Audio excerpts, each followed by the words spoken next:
Are you ready for a great adventure? Today on The World is Yours.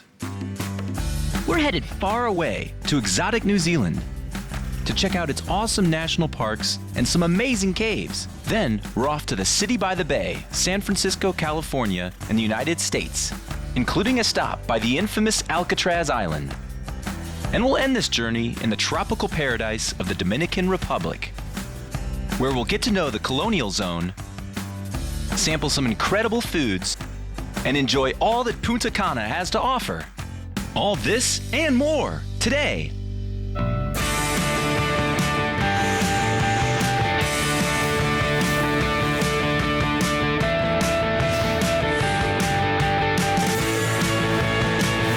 The world is waiting, and the world is yours. Welcome to New Zealand. New Zealand covers some 103,800 square miles in what is known as Oceania, and is made up of two main islands, North Island and South Island, as well as roughly 600 smaller islands. It is very isolated, about 900 miles southeast of Australia in the Tasmanian Sea. New Zealand was originally settled by Polynesians somewhere around the year 1280. So over 700 years ago. The indigenous people are called the Maori. Roughly 300 years later, in 1642, New Zealand was discovered and colonized by Europeans. Today, of the 4.5 million people who live on the islands, only 15% are Maori. Wellington is the capital, but the city of Auckland is New Zealand's biggest, with 3 times the population of Wellington. Its magnificent landscapes and its coasts lead the worldwide list of great places to explore. If it's adventure you are looking for, there's a long list of thrilling outdoor activities that will raise your pulse. And it's not just tourists and adventurers who find New Zealand appealing. Hollywood does too. Above all because the Lord of the Rings films and the Hobbit trilogy. They were all shot here in 150 locations across New Zealand, making it the home of the Hobbits and Middle-earth. Just south of Auckland, in the Hamilton-Waikato region, we'll find the Waitomo Caves, which are around 2 million years old. The most popular of them is the Firefly Cave. It was formed over thousands of years as underground rivers move through the soft limestone. These caves are fascinating and are a must-see for anyone who visits New Zealand. These ancient caverns are full of majestic stalactites, the icicle-shaped formations hanging from the ceiling, and stalagmites, the formations rising from the floor that are millions of years old. And the ceilings are illuminated by millions of glowworms, making it a surreal Milky Way above.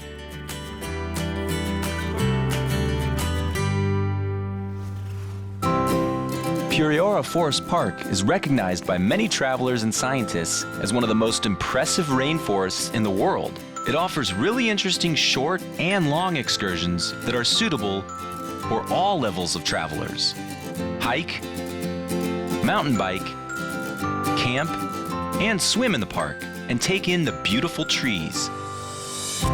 In order to learn about rural New Zealand, we can visit one of the local farmers markets or explore the surroundings on a guided horseback ride. By visiting the Otorohanga Kiwi House, we can learn about some of New Zealand's unique birds, including the kiwi itself, New Zealand's national symbol. It's a fascinating side trip for bird watchers. Abel Tasman National Park is located between Golden Bay and Tasman Bay on the northern tip of the South Island of New Zealand. The park is a naturally lush forest reserve with picturesque beaches and coastal hiking trails. The park's extension of 55,700 acres is the place where the first European explorer, Abel Tasman, landed in 1642, and the park was inaugurated in December 1942, honoring him and marking the 300th anniversary of his landing. Energetic hiking, locally known as tramping or rowing, are favorite activities in the park, as well as swimming, snorkeling, kayaking, and swimming with the seals. With the water temperature of around 55 degrees Fahrenheit between December and March here, it's very pleasant for swimming. Now off to Milford Sound, also known as Piopiti in Maori. It's a fjord located within Fiordland National Park on the southwestern edge of the South Island and is considered New Zealand's most famous tourist attraction. Milford Sound stretches 9 miles inland from the Tasman Sea and is surrounded by steep rock cliffs that reach up almost 4,000 feet high on each side.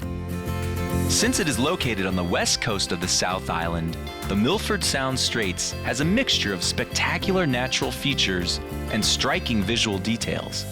The fjord's cliffs rise vertically from the dark waters, the tops of the mountains scrape the sky, and the water descends in waterfalls, some of which are up to 1,000 feet high. When it rains in the Milford Sound Strait area, the waterfalls multiply and create a magnificent effect with dozens of white ribbons crashing down from the sky. Boat trips during the day or at night are a great way to experience Milford Sound. Those in an adventurous mood may also like to go kayaking, snorkeling, scuba diving, or by taking small plane or helicopter flights for panoramic views of the park. If you want to hike or tramp, the Milford Track is the way to go. Let's embark on the Go Orange cruise ship and start sailing between the mountains. Right at the beginning of the cruise, a huge waterfall welcomes the boat. Taking photographs of this spectacular view from the bow is great, but get too close and you'll end up getting a good shower. And soaked to the bone, we end this trip through New Zealand. What an exciting adventure. But don't go away, there's a lot more in store. But first, let's test your world knowledge with this question. Where were fortune cookies first invented? A, in China. B, in India. C, in San Francisco. D, in Tokyo. The answer coming up when we return to The World is Yours.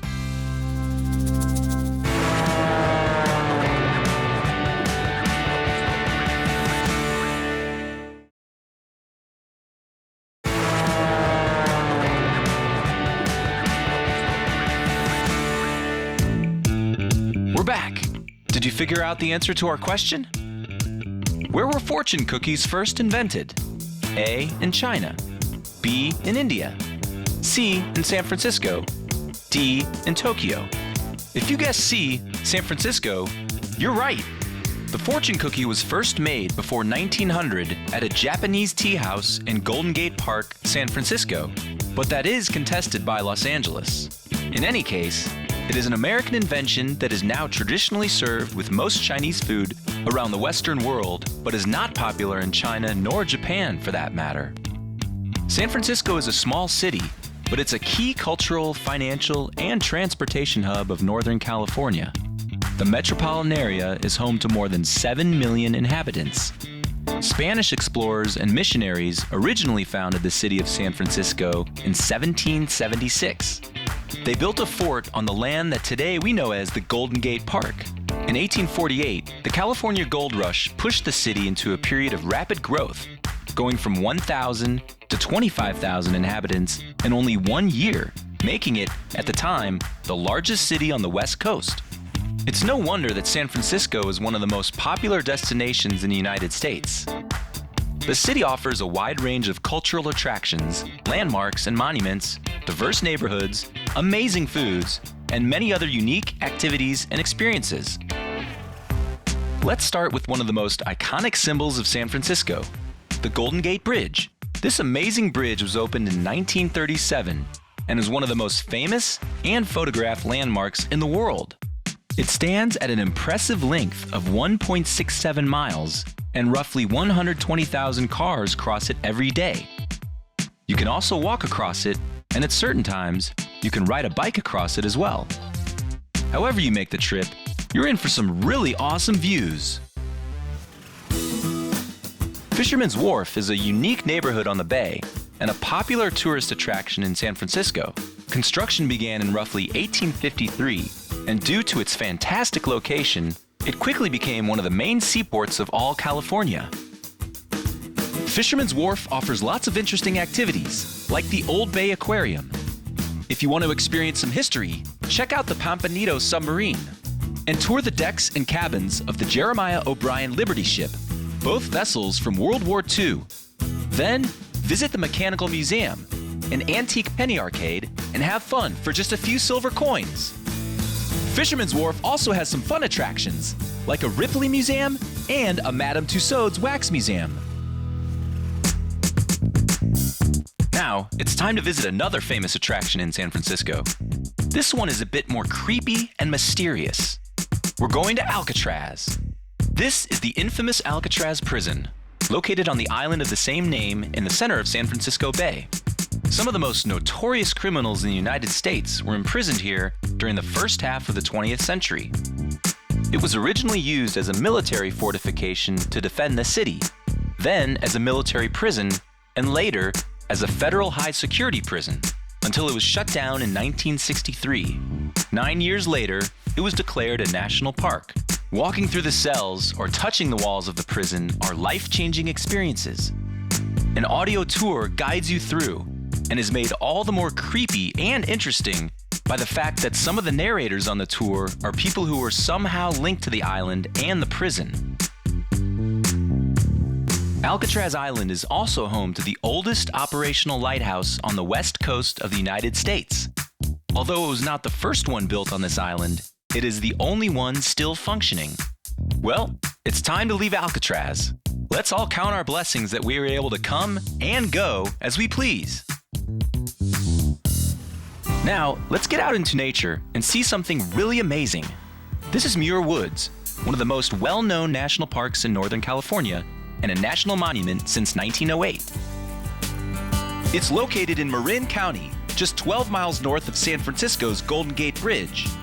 Muir Woods is a 554-acre woodland filled with giant sequoias, truly special ancient trees like you've never seen. Peaceful trails and forest paths take us right up close to these impressive giants.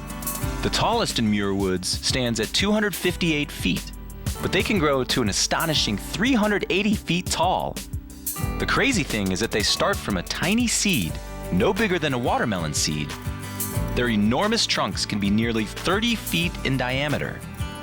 These trees are also among the oldest living things on Earth. On average, they're 800 to 900 years old, and they regularly live 1,200 to 1,800 years or more.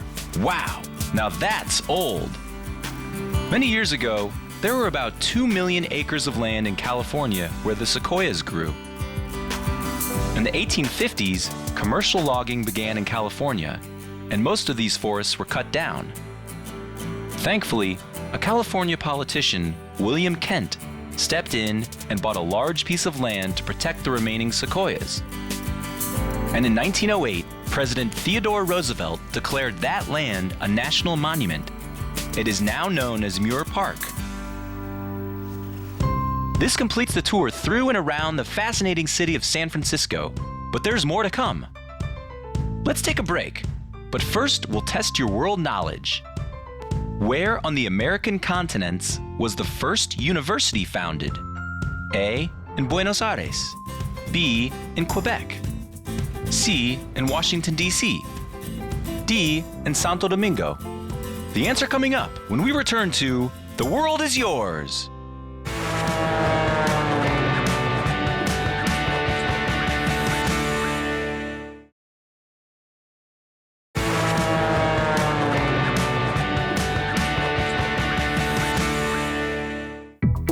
We're back.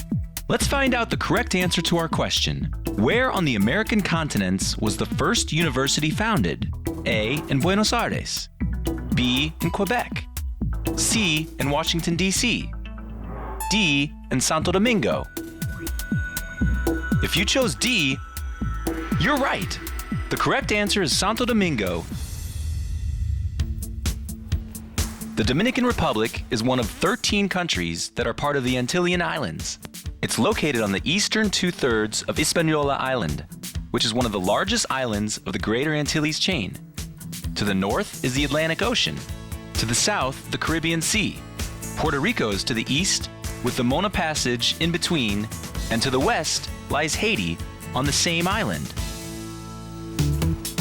Let's travel through Santo Domingo, get to know its rich culinary tradition, and enjoy an exciting session swimming with dolphins at Punta Cana. Then, we'll finish this trip dancing to the catchy tropical rhythms of the merengue and bachata. Christopher Columbus discovered the Dominican Republic in 1492.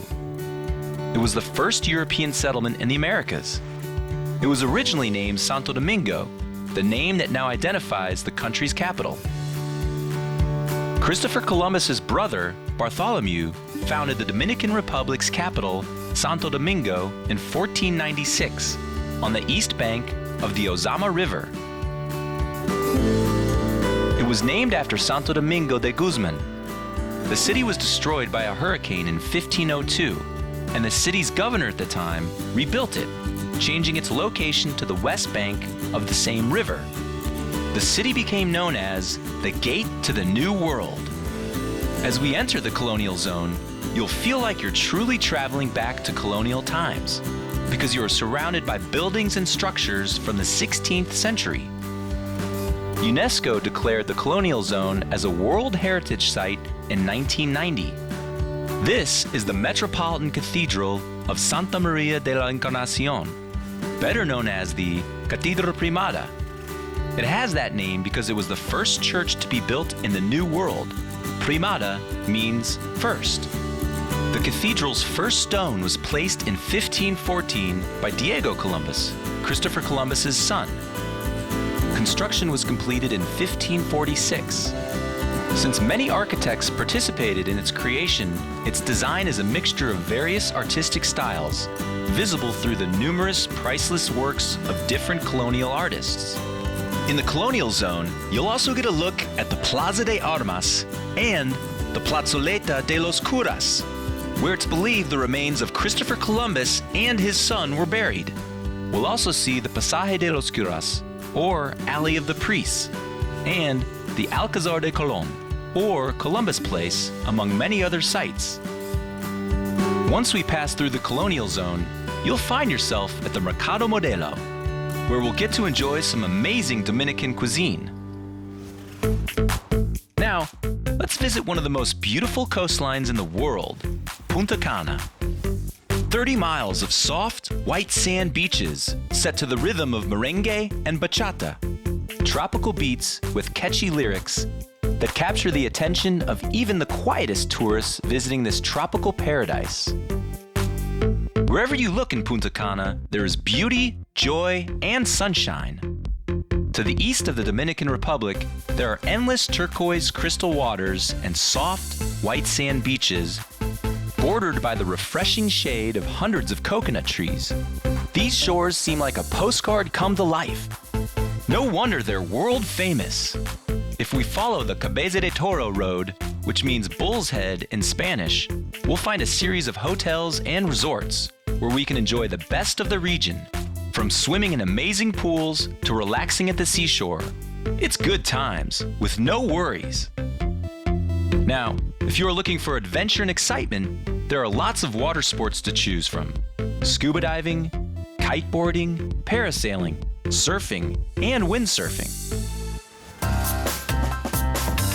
There's more to explore in the Dominican Republic, but first, let's test your world knowledge. What aquatic mammal has its nose on the top of its head?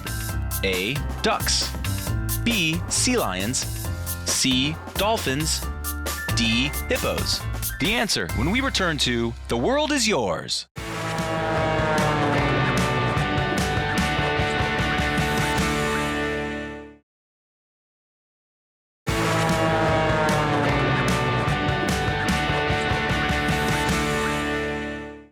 We are back. Let's find out the answer to our last question. What aquatic mammal has its nose on the top of its head? A. Ducks. B. Sea lions. C. Dolphins. D. Hippos. If you answered C. Dolphins, you're right. When you're in Punta Cana, you shouldn't miss one of the most popular local activities: swimming with dolphins. At the Dolphin Discovery in Punta Cana, you can experience firsthand a close encounter with one of the sea's most intelligent creatures, dolphins. You will be kissed or even get a flipper shake from them.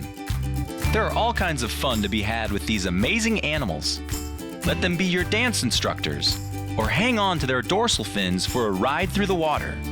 You can even watch them jump over your head. The dolphin trainers guide you on how to swim with these friendly animals and also teach you all about them. There are few life experiences that can leave you breathless, and swimming with dolphins is definitely one of those. Your senses will be awakened to these sensitive creatures, and the adrenaline rush will be incredible. It's truly impressive to see how these huge and magnificent creatures can be such friendly and social mammals, which allows for a very personal and close encounter with the dolphins, something that will be truly hard to forget. That's all for today's adventure. We traveled from New Zealand to San Francisco in the United States to the Dominican Republic, a tropical paradise. Until next time, the world is waiting and the world is yours.